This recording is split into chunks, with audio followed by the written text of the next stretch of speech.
Hey guys, in this quick Premiere Pro tutorial, I'm going to show you how to remove audio completely from your video clip. Now, one reason you want to delete your audio from your clip is so you can replace it with your own audio or soundtrack. You can leave a comment on this video to let us know why exactly you're doing it, but a lot of the time people just want to delete the audio and keep the video.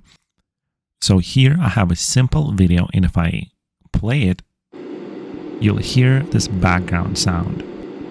That's because it has an audio track right here. So at this point, you might be wondering about how do you separate that audio from the video itself, because it seems to be attached to the video clip itself, even if you move it around. So the first thing you want to do is detach the audio.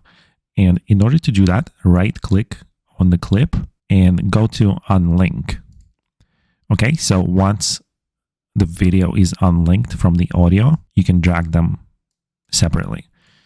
And basically what you want to do now is simply click on the audio layer and hit delete key.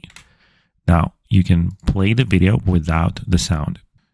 Now, if you want to replace that audio with your own soundtrack, you can drag it out from the file explorer here and directly into underneath this clip. If you play this video, it's going to play together with the soundtrack, and then you can just continue editing it as usual. So that's pretty much how you delete and replace an audio from a video clip in Premiere Pro.